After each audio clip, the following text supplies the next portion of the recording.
Pemirsa, saat ini kita berada di petilasan Mahapate Gajah Mada. Nama Gajah Mada selain sebagai pahlawan nasional juga merupakan inspirasi akan jiwa kesatria, termasuk seorang negarawan yang handal dalam menyelamatkan Raja Jayanegara tahun 1319 Masehi.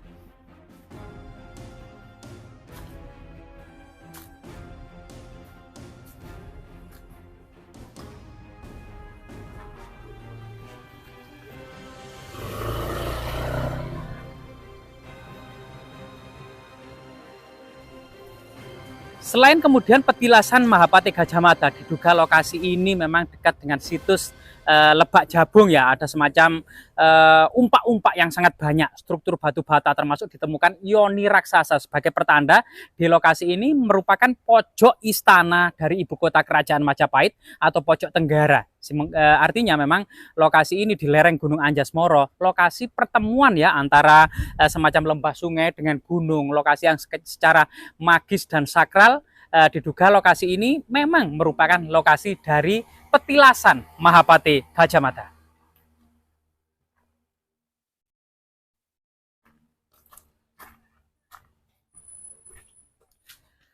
Rahayu, rahayu, rahayu. Di lokasi ini juga ada semacam tugu batu atau menhir ya, yang dimana tugu batu atau menhir pada masa lalu juga lambang dari kesuburan, kekuatan, kekuasaan, termasuk kemudian tempat bersemayamnya arwah-arwah nenek moyang, tempat mengikat binatang kurban seperti kerbau sebelum disembelih, termasuk sebagai tanda lokasi ini tempat bermusyawarahnya para punggawa kerajaan Majapahit.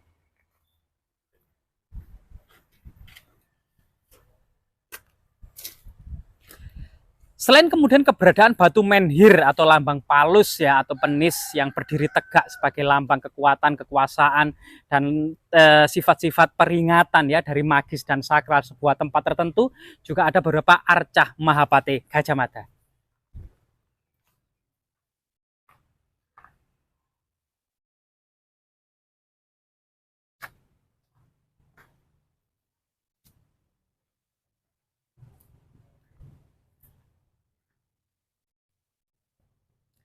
Jadi burung elang Jawa atau alap-alap tanah Jawa ini juga merupakan simbol para kesatria ya, para kesatria di masa kuno, termasuk simbol pahlawan untuk kemudian menghancurkan penjajah, termasuk sebagai representatif dari burung Garuda yang membebaskan ibunya dari perbudakan ular naga.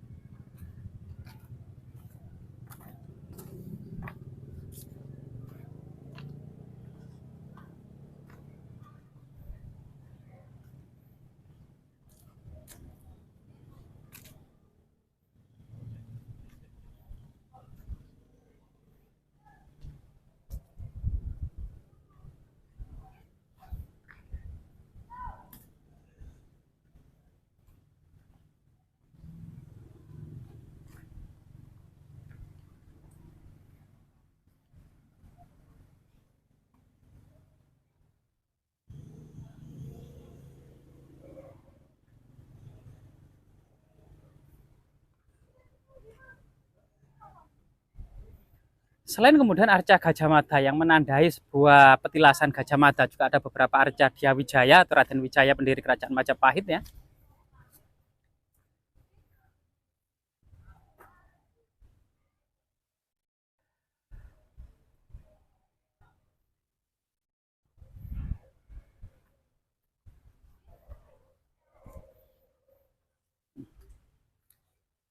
Jadi memang di Majapahit itu para raja juga dibuatkan arca pendarmaan ya, yang merupakan simbol dari pendewaan dari para raja.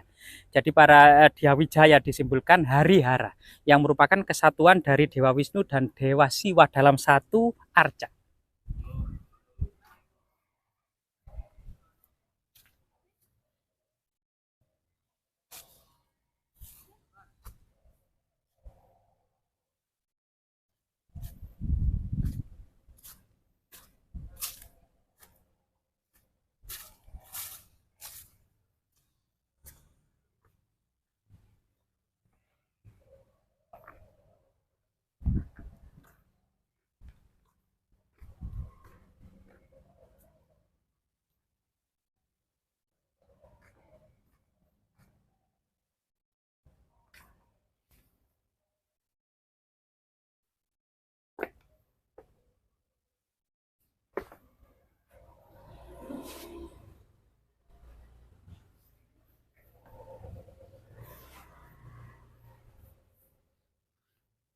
Rahayu, rahayu, rahayu.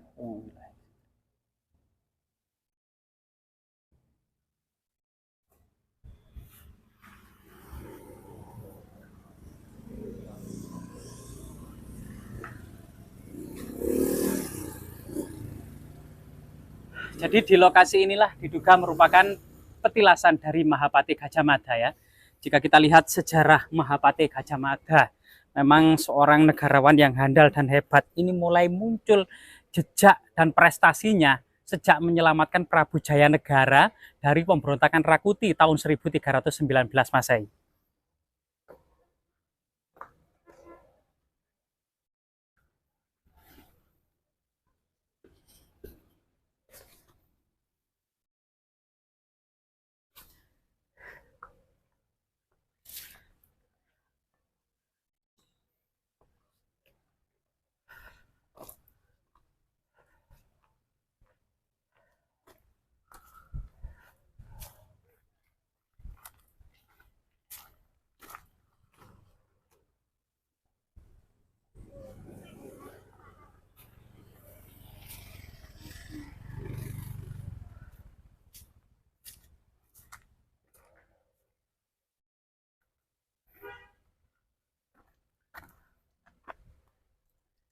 Sekitar 30 meter dari lokasi petilasan Mahapati Gajah Mada juga ada semacam batu yang sangat magis dan keramat yang juga berhubungan dengan tempat duduk atau tempat bertapanya Mahapati Gajah Mada. Entah bertapa, entah kemudian tempat untuk memimpin musyawarah kenegaraan. Coba kita telusuri bersama-sama.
Rahayu, rahayu, rahayu. Wong wilahing sekaring jaket bawana langing sekaring kacang sekaring mayang.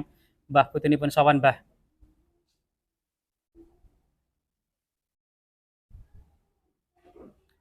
Jadi di atas batu ini diduga Mahapati Gajah Mada memimpin musyawarah kenegaraan selama menjadi patih antara tahun 1334 gitu ya, setelah pemberontakan Sadeng dan Ketah itu kemudian sampai tahun 1364 Masehi. Jadi sekitar 20 tahun ya, 34 sampai 64 45 6 30 tahun menduduki dan menjabat sebagai Patih Amangkubumi. Dan memang tahun 1319 muncullah sosok Patih Gajah Mada yang awalnya hanya bekel ya, atau polisi istana dalam yang berhasil menyelamatkan Jayanegara, raja yang sah pada waktu itu, termasuk kedua adiknya Tribuana Tunggadewi dan Diawiyat Maharajasa.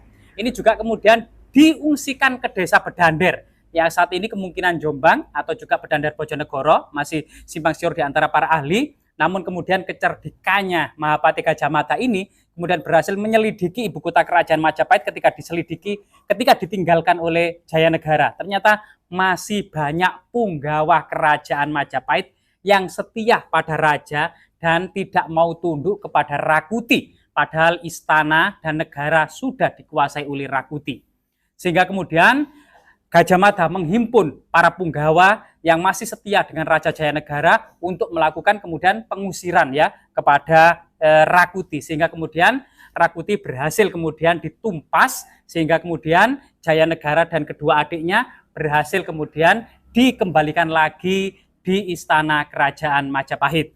Sehingga kemudian atas prestasi Gajah Mada yang bisa kemudian melindungi Jayanegara inilah kemudian diangkat menjadi Patih di Kahuripan sampai tahun 1324 Masehi, kemudian dipindah ke Patih Daha sampai tahun 1331 Masehi, dan pada tahun ini yaitu Mahapati Gajah Mada atau Aryatada yang menjadi patih ini sudah tua, sudah uzur dan sakit-sakitan, sehingga hendak menyerahkan kemudian jabatan patih kepada Gajah Mada, tapi Gajah Mada menolaknya, merasa belum ada prestasi, dan dia menyanggupi setelah kemudian pemberontakan berhasil memadamkan pemberontakan Ketak dan Sadeng, maka Mahapati Gajah Mada mau diangkat sebagai Patih Wilwatikta atau Patih Majapahit.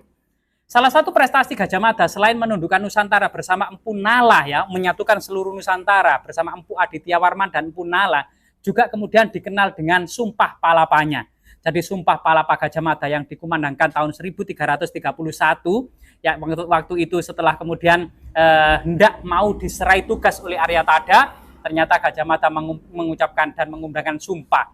Siro Gajah Mada Pate Amangku Bumi, esun Gajah Mada lamun huwus kala Nusantara, esun amukti palapa, lamun huwus kala ring Pahang, ring Haru, ring Tanjung Pura, ring Bali, ring Dompo, ring Sunda, ring Palembang, ring Tumasik, samono esun amukti palapa. Jadi ini salah satu bunyi sumpah Palapa Mahapati Gajah Mada yang ternyata pada abad ke-14 Masehi ini negara-negara yang ada di Nusantara baik di ujung barat maupun di ujung timur ternyata nama-namanya ini tersebut. Pahang saat ini Malaysia, Haru saat ini Kepulauan Aru, Dompo saat ini kemudian Bima, kemudian Tanjung Pura saat ini Kalimantan, Bali juga Bali, Sunda saat ini tetap Jawa Barat, termasuk Palembang saat ini juga Palembang, dan Tumasik yang saat ini Singapura. Ini merupakan negara-negara pada waktu itu di abad ke-14 Masehi.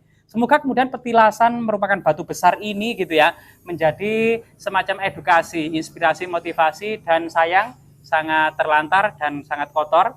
Padahal ini juga merupakan salah satu petilasan atau saksi bisu akan perjalanan sejarah seorang patih pahlawan nasional ya, yaitu Mahapati Gajah Mada. Semoga bermanfaat.